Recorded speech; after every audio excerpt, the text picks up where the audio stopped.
Habakuk. Unang kabanata. Ito ang mensahe ni Propeta Habakuk na ipinahayag sa kanya ng Panginoon.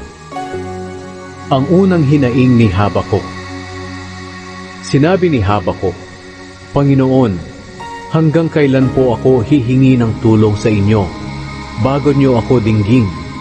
Kailan niyo po ba kami ililigtas sa mga karahasang ito? Bakit niyo po ipinapakita sa akin ang mga kasamaan at kaguluhan? Kahit saan ay nakikita ko ang pagpapatayan, karahasan, hidwaan at pagtatalo. Kaya naging walang kabuluhan ang kautusan. At wala ring katarungan dahil ang mga taong may kasalanan ang siyang nananalo sa korte. At hindi ang mga taong walang kasalanan. Kaya nababaluktot ang katarungan. Ang sagot ng Diyos kay Habakuk. Sumagot ang Diyos, tingnan ninyong mabuti ang mga nangyayari sa mga bansa at talagang magtataka kayo sa inyong makikita. Sapagkat may gagawin ako sa inyong kapanahunan na hindi ninyo paniniwalaan, kahit may magbalita pa nito sa inyo. Sapagkat pamamahalain ko ang mga taga-Babilonya na kilala sa kalupitan at karahasan. Mabilis nilang sinasalakay ang mga bansa sa buong mundo upang agawin ang mga lugar na hindi kanila. Kinatatakutan sila ng mga tao. Ginagawa nila ang gusto nila at walang makakapigil sa kanila. Ang mga kabayo nila'y mas mabilis kaysa sa mga leopardo at mas mabangis kaysa sa mga lobo na gumagala sa gabi. Tumatakbo ito mula sa malalayong lugar. Parang agilang mabilis na lumilipad para dagitin ang kanyang biktima. Paparating ang kanilang mga sundalo na handang gumawa ng kalupitan. Para silang malakas na hangin mula sa silangan. Ang kanilang mga bihag ay kasindami ng buhangin. Hinahamak nila ang mga hari at mga pinuno. Tinatawanan lamang nila ang mga napapadirang lungsod dahil kaya nila itong akyatin sa pamamagitan ng pagtambak ng lupa sa tabinto. Sa ganitong paraan nakakapasok sila at nasasakop nila ang lungsod. Pagkatapos aalis sila na parang hangin lang na dumaan. Nagkasala sila dahil wala silang kinikilalang Diyos kundi ang sariling kakayahan. Ang pangalawang hinaing ni Habakuk. Sinabi ni Habakuk, O Panginoon, kayo ay Diyos mula pa noon. Kayo ang aking Diyos, ang banal na Diyos na walang kamatayan. O Panginoon, ang bato na kanlungan, pinili niyo ang mga taga-Babilonya para magparusa sa amin. Dahil banal kayo, hindi niyo matitiis na tingnan ang kasamaan at kaguluhan. Pero bakit niyo hinahayaan ang mga traidor na taga-Babilonya na gawin ito sa amin? Bakit niyo hinahayaang pagmalupitan ng mga taong hindi gaanong masama kung ihahambing sa kanila? Ang kanilang mga kalaban ay ginawa niyong parang mga isda na walang pinuno na magtatanggol sa kanila. Masayang nagdiriwang ang mga taga-Babilonya dahil sa pagbihag nila sa kanilang mga kalaban na parang mga isdang nahuli sa bingwit o lambat. At dahil marami silang nabihag, ipinagmamalaki nila ang kanilang kakayahan, katulad ng mangingisdang sinasamba ang kanyang bingwit o lambat sa pamamagitan ng paghahandog ng insenso bilang handog sa mga bagay na ito. Dahil sa pamamagitan ng bingwit o lambat ay yumaman siya at nagkaroon ng masaganang pagkain. Kaya Panginoon, magpapatuloy na lang po ba ang kanilang walang awang pagbihag at pagwasak sa mga bansa? Ikalawang kabanata. Sinabi ni Habakuk, Aakyat ako sa tore, sa aking bantayan, at hihintayin ko kung ano ang sasabihin sa akin ng Panginoon, at kung ano ang kanyang sagot sa aking hinaing. Ang sagot ng Diyos kay Habakuk. Ito ang sagot ng Panginoon kay Habakuk. Isulat ng malinaw sa sulatang bato ang pahayag na ito, para madaling basahin. Isulat mo muna ito dahil hindi pa dumarating ang takdang panahon para mangyari ito. Ngunit hindi magtatagal at tiyak na mangyayari ito. Kahit magtagal ng kaunti, hintayin mo lang, dahil tiyak na mangyayari ito sa takdang panahon. Ito ang isulat mo Tingnan mo ang mga taong mapagmataas. Hindi matuwid ang kanilang pamumuhay. Pero ang taong matuwid ay mabubuhay dahil sa kanyang pananampalataya. Ang totoo, hindi maaasahan ang kayamanan. At ang mga taong mapagmataas na sakim sa kayamanan ay laging balisa at walang kasiyahan. Tulad nila'y kamatayan na hindi makukontento. Kaya binibihag nila ang maraming bansa. Pero kukutsain sila ng mga bansang iyon sa pamamagitan ng mga salitang ito. Nakakaawa naman kayo. Kayong nangunguha ng mga bagay na hindi sa inyo at nagpapayaman sa pamamagitan ng pandaraya. Hanggang kailan pa ninyo ito gagawin? Bigla nga kayong gagantihan ng mga bansang binihag ninyo. At dahil sa kanila ay manginginig kayo sa takot. At sila naman ang sasamsam ng inyong mga ari-arian. Dahil maraming bansa ang sinamsaman ninyo ng mga ari-arian, kayo naman ang sasamsaman ng mga natitirang tao sa mga bansang iyon.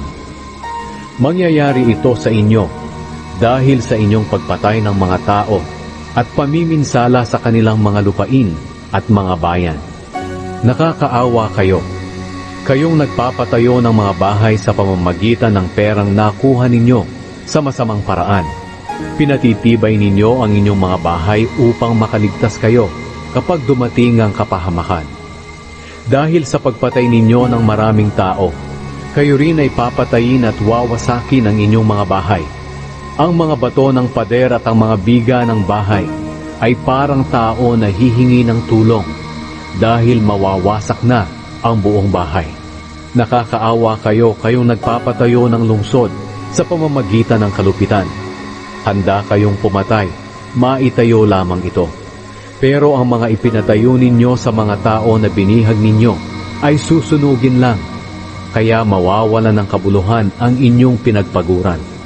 Itinakda na iyan ng Panginoong makapangyarihan, sapagkat kung paanong ang karagatan ay puno ng tubig, ang lahat ng tao sa mundo ay mapupuno rin ng kaalaman tungkol sa kadakilaan ng Panginoon. Nakakaawa kayo. Sa inyong puot ay pinahiya ninyo ang inyong mga karatig bansa. Parang nilalasing ninyo sila upang makita ninyo silang hubot-hubad. Ngayon, kayo naman ang ilalagay sa kahihiyan, sa halip na parangalan, dahil parurusahan kayo ng Panginoon. Kayo naman ang paiinumin niya sa tasa ng kanyang galit. At kapag lasing na kayo, makikita ang inyong kahubaran at malalagay kayo sa kahihiyan. Pinutol ninyo ang mga puno sa Lebanon, at dahil dito namatay ang mga hayop doon. Kaya ngayon kayo naman ang pipinsalain at manginginig sa takot. Mangyayari ito sa inyo dahil sa pagpatay ninyo ng mga tao at pagpinsala sa kanilang mga lupain at mga bayan. Ano ang kabuluhan ng mga Diyos-Diyosan? Gawa lang naman ang mga ito ng tao mula sa kahoy o metal at hindi makapagsasabi ng katotohanan. At bakit nagtitiwala sa mga Diyos-Diyosang ito ang mga taong gumawa sa kanila?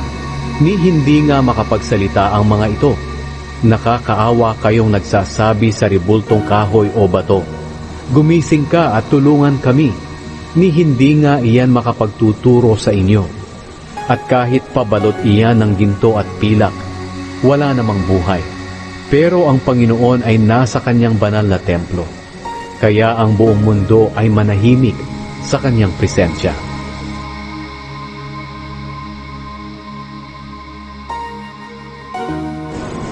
Ang panalangin ni Habakuk.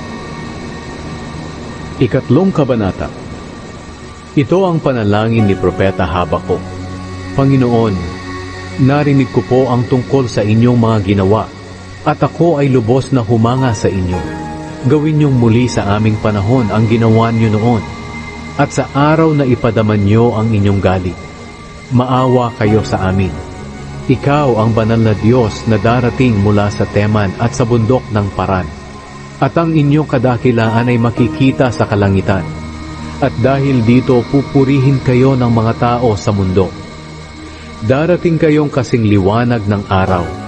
May sinag na lumalabas sa inyong mga kamay, kung saan nakatago ang inyong kapangyarihan. Darating kayong may dalang mga salo. Kapag tumayo kayo, ay nayayanig ang mundo, At kapag tumingin kayo, ay nanginginig sa takot ang mga bansa at gumuguho ang sinaunang kabundukan at kaburulan. Ang inyong mga pamamaraan ay mananatili magpakailanman. Nakita kong nagiba ang mga tolda sa Kushan at sa Midian. Panginoon, tulad kayo ng sundalong nakasakay sa karwahe na nagbibigay tagumpay sa labanan. Nakahanda na kayong pumana. Pero sino ang inyong kinapupuotan? Ang mga ilog ba at ang mga dagat? Ang mga ilog ba at ang mga dagat? Pinabitak nyo ang lupa at lumabas ang tubig. Ang mga bundok ay parang mga tao na nanginig nang makita nila kayo. Umulan ng malakas. Umugong ang tubig sa dagat at lumaki ang mga alon. Tumigil ang araw at ang buwan sa kanilang kinaroroonan sa kislap ng nagliliparan niyong pana at kumikinang niyong sibat. Sa inyong matinding galit ay tinapakan niyo ang mundo at niyurakan ng mga bansa upang iligtas ang mga taong pinili ninyo. Pinatay niyo ang pinuno ng masamang kaharian at lubusang nilipol ang lahat ng kanyang tagasunod. Tinuhog niyo ng sarili niyang sibat ang ulo ng pinuno ng kanyang mga kawal. Ginawa niyo ito nang kami ay kanilang salakayin na parang buhawi upang kami ay pangalatin.